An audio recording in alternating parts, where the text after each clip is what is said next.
Selain karena potensi pasar yang mendukung, wisata sepeda juga tidak memerlukan anggaran yang besar dalam pengembangannya. Cukup memanfaatkan aset dan potensi daerah yang ada. Nah, wisata sepeda juga dianggap sebagai jenis wisata yang mendukung penerapan pariwisata berkelanjutan atau sustainability tourism, di mana terdiri dari beberapa pilar yaitu sosial ekonomi, budaya, dan juga lingkungan.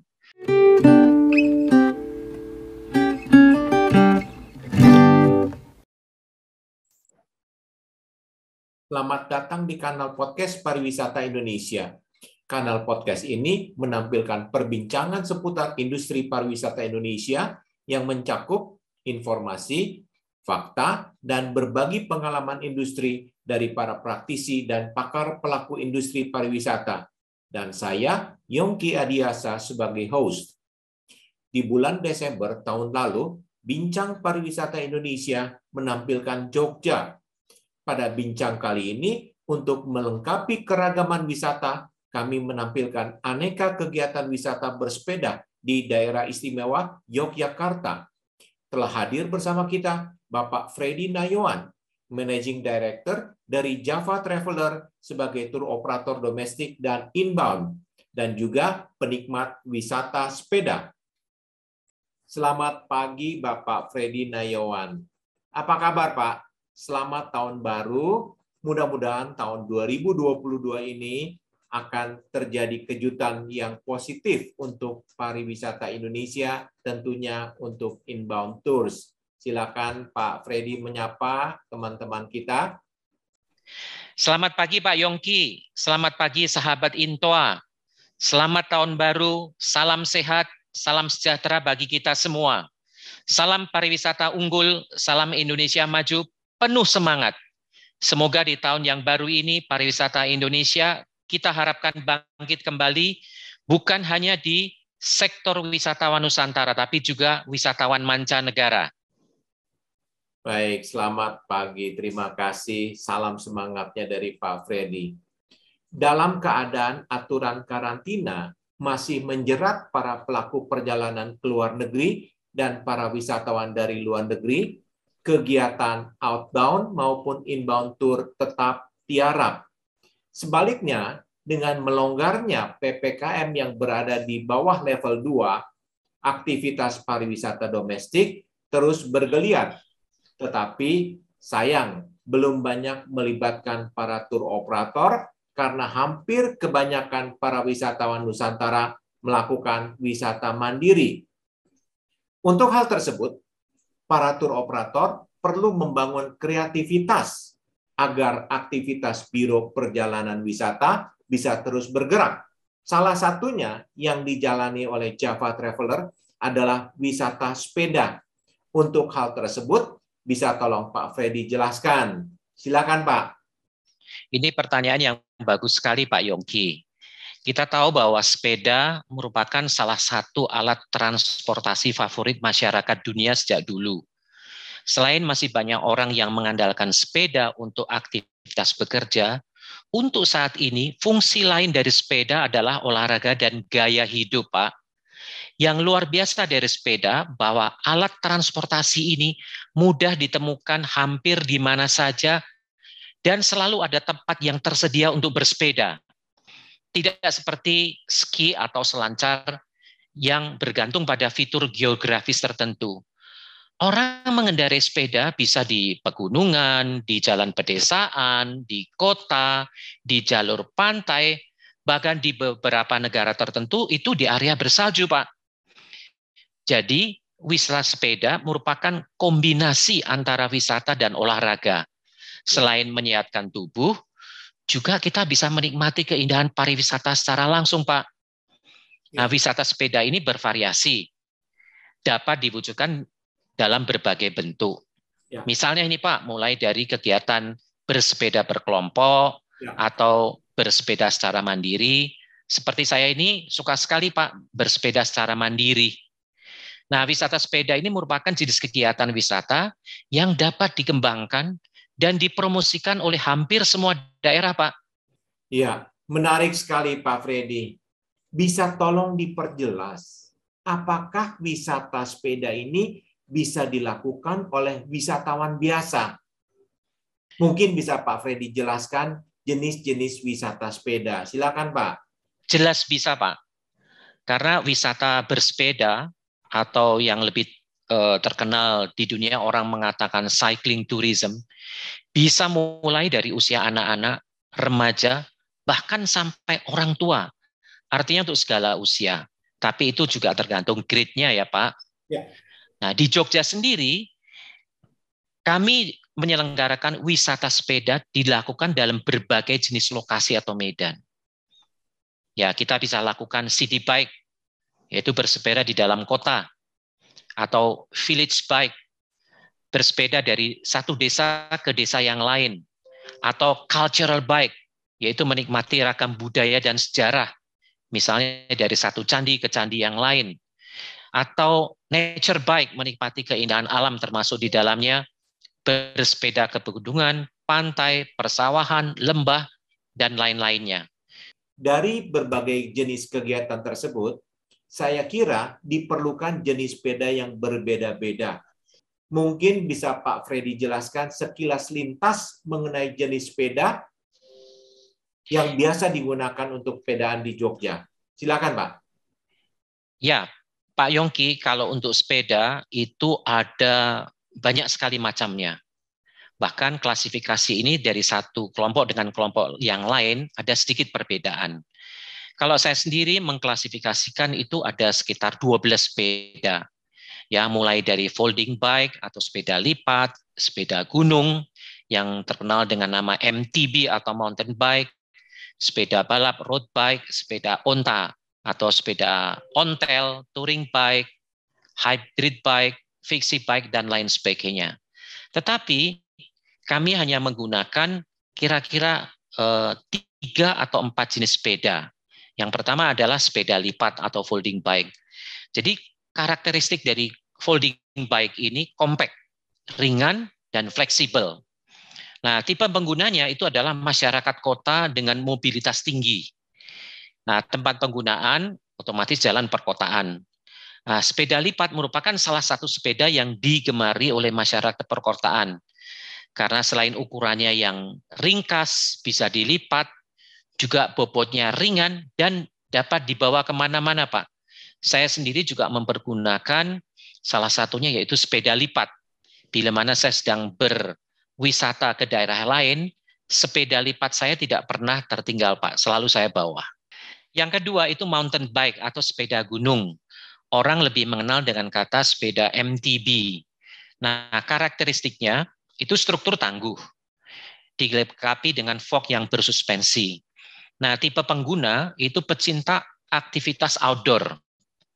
Sedangkan tempat penggunaannya mungkin bisa di hutan, di pegunungan, jalan tidak rata. Dan sesuai dengan namanya, sepeda ini pada awalnya dirancang untuk menaklukkan medan pegunungan. Tapi sebenarnya sepeda ini tidak hanya digunakan di gunung saja, tapi juga bisa digunakan untuk medan off-road yang susah dilalui oleh sepeda biasa. Yang ketiga, Pak, itu road bike atau sepeda balap. Ya, nah ini sepeda ini mempunyai karakteristik strukturnya tangguh, pasti ringan, Pak. Dan kemudian stangnya itu melengkung ke bawah. Kemudian dia dilengkapi dengan fitur percepatan. Nah, tipe penggunanya itu untuk jalan yang jarak jauh, Pak. Dan juga otomatis tempat penggunaannya di jalan beraspal. Nah, sepeda balap ini dirancang sedemikian rupa untuk mampu meraih kecepatan tinggi di jalan beraspal. Nah, road bike ini biasanya memiliki bingkai dan roda yang ringan tapi kokoh, serta dilengkapi dengan fitur lainnya, Pak. Misalnya fitur percepatan. Nah, kita tahu bahwa orang menggunakan road bike ini untuk sport tourism. Salah satunya yang terkenal di dunia yaitu Tour de France, yang sudah berlangsung lebih dari 100 tahun. Sedangkan yang keempat, Pak, nah ini kami kembangkan di Jogja, yaitu berwisata dengan sepeda ontel. Ya, orang mengatakan juga sepeda kerbau atau sepeda ota karena karakteristiknya dia desainnya kuno, kemudian boncengan ada di belakang, kemudian spatbornya itu sangat khas sekali, kemudian dia agak tinggi begini Pak. Nah biasanya ini orang-orang mengkoleksi sepeda ini. Nah, tempat penggunaannya otomatis tidak terlalu jauh, jaraknya pendek, kemudian jalanan datar, dan kemudian kita gunakan di daerah-daerah pedesaan. Nah, sepeda ontel ini Pak sangat ikonik sekali, ya. Dan sebetulnya ini asal-usulnya dari sepeda jengki, ya. Dan ini keunikan desainnya yang sangat timeless, kuno, abadi, sehingga sepeda ontel ini banyak dicari oleh para kolektor dan harganya sangat mahal, Pak. Ya. Sedang yang kelima, Pak, ini touring bike. Ini sering saya lakukan menggunakan touring bike ketika saya berwisata ke daerah yang cukup jauh, Pak. Misalnya saya membutuhkan beberapa hari perjalanan, ini saya menggunakan touring bike. Karakteristiknya itu ya hampir seperti road bike, tapi ada tambahan perlengkapan, Pak. Nah, ini bagi terus terang orang yang menggunakannya adalah hobi yang bersepeda jarak jauh. Nah, tempat penggunaan otomatis adalah jalan yang beraspal, Pak. Ya. Nah, sepeda touring ini biasa diperlengkapi dengan perlengkapan misalnya ini, box penyimpanan barang, tempat minum, dan tempat makan dan sebagainya, Pak. Menarik sekali, Pak. Bisa tolong Pak visualisasikan aktivitas city bike, berwisata sepeda di dalam kota Jogja. Kita tahu Pak Yongki bahwa Jogja ini adalah kota sepeda sejak dulu, di mana kita bisa melihat aktivitas orang-orang berangkat bekerja dengan sepeda dari desa ke kota, bahkan anak-anak berangkat sekolah dengan sepeda.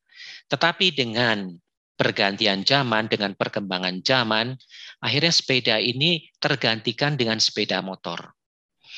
Ya, dengan adanya pandemi ini, orang kembali lagi bersepeda, sehingga menjadikan Jogja ini kembali menjadi kota sepeda. Bahkan pemerintah daerah sudah menyiapkan beberapa rute yang kita bisa lihat di media sosial, yaitu tentang bersepeda di dalam kota atau city bike.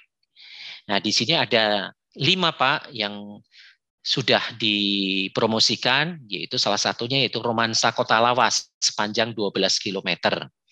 Kemudian ada Tile Jeron Beteng, itu 8 km. Ada juga Jajah Kampung dan Susur Sungai, itu jaraknya 7 km. Ada juga yang rute Taman Pintar, jaraknya 6 km.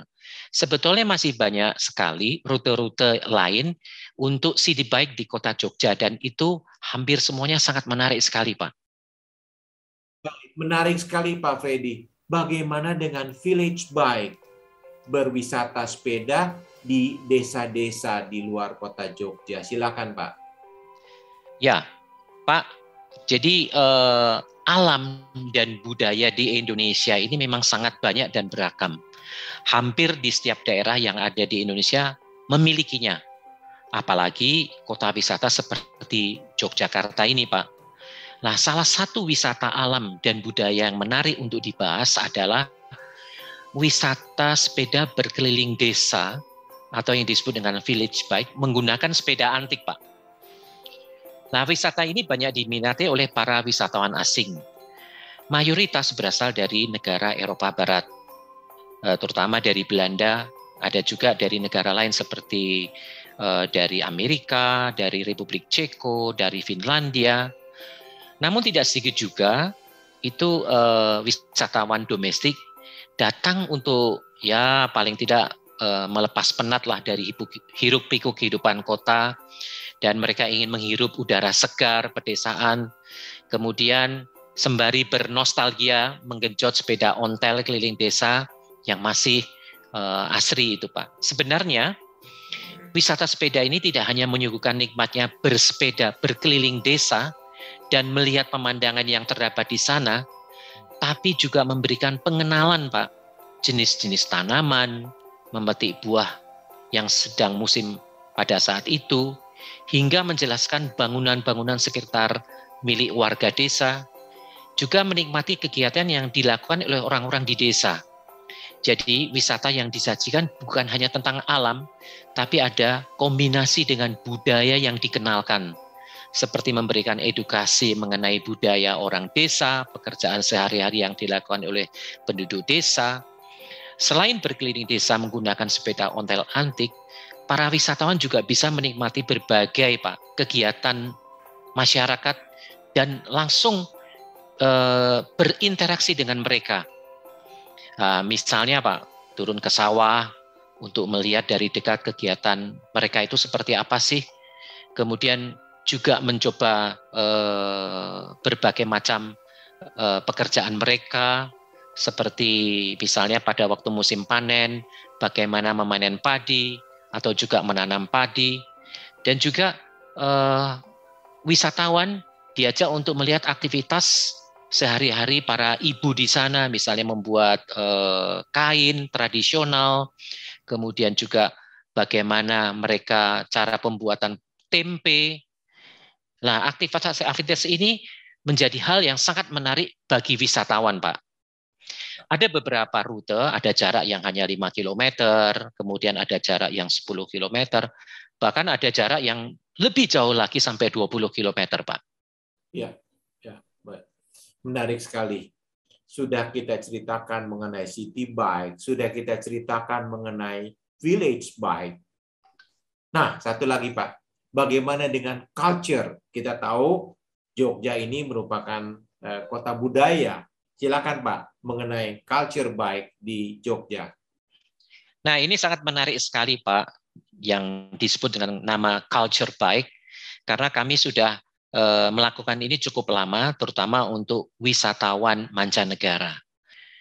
Yaitu Pak, tur bersepeda ini adalah salah satu cara terbaik untuk kita menemukan dan mempelajari sesuatu tentang suatu wilayah dan budayanya. Dalam kategori cultural cycling ini, itu menyajikan liburan bersepeda yang berhubungan dengan budaya dan sejarah yang ada di sepanjang jalan yang mereka lewati itu, Pak. Jadi ini sangat menarik sekali bagi mereka yang benar-benar ingin mengetahui budaya lebih mendalam, yaitu dengan bersepeda. Ya, baik. Menarik sekali, Pak. Nah, pertanyaan saya mengenai operasional, Pak. Bagaimana pengaturan operasionalnya, Pak? Khususnya untuk wisatawan dari kota lain atau dari luar negeri, itu datang kan tidak perlu membawa sepeda. Apa yang sudah dipersiapkan oleh Java Traveler? Silakan, Pak. Itu sangat mudah sekali Pak Yongki, karena kami sudah menyediakan sepeda, yaitu sepeda seli atau sepeda MTB, sepeda gunung, sesuai dengan request mereka. Kecuali road bike, Pak. Biasanya para road bikers itu membawa sepedanya sendiri-sendiri. Kemudian kami menyediakan juga mobil pendamping, di mana mobil ini akan mendampingi para go-racer dari titik awal sampai titik akhir, baik itu seorang, 2 orang, atau kelompok kecil maupun kelompok besar.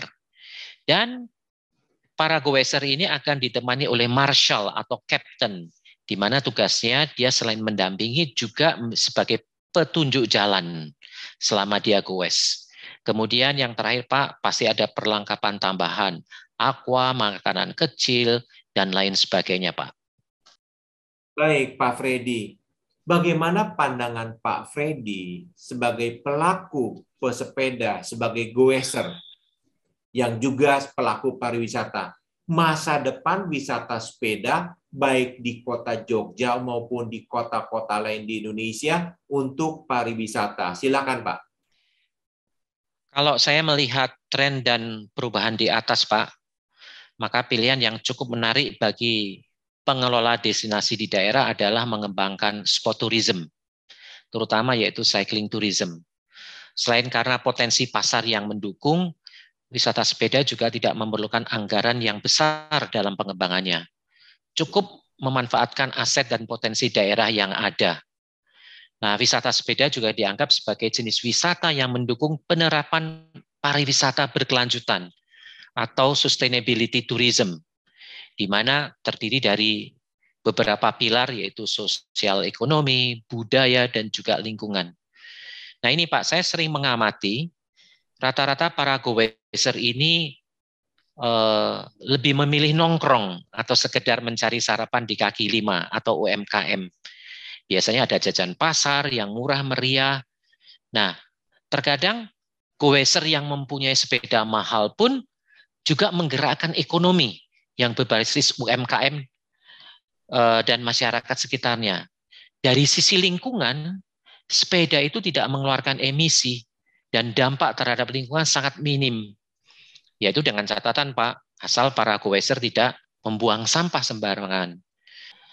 Jadi, harus disusun perencanaan yang sifatnya lebih taktis, seperti penentuan rute sepeda, kemudian infrastruktur dasar, kemudian juga pemasaran melalui brosur, website, peta, atau panduan, juga ada event internasional atau nasional, serta pelatihan terkait wisata sepeda.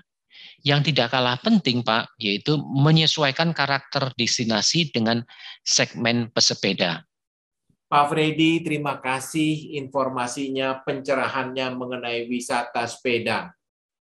Waktu jua yang membatasi pertemuan kita. Mudah-mudahan pertemuan ini akan bermanfaat bagi industri pariwisata. Saya, Yongki Adiasa, pamit undur diri. Salam pariwisata. Terima kasih, Pak. Salam pariwisata. Para pendengar dan pemirsa, demikian obrolan mengenai wisata sepeda di Daerah Istimewa Yogyakarta bersama Bapak Freddy Nayawan, Managing Director dari Java Traveler. Silakan memberikan tanggapan atau komentar dan beri tanda like, share, serta subscribe. Terima kasih.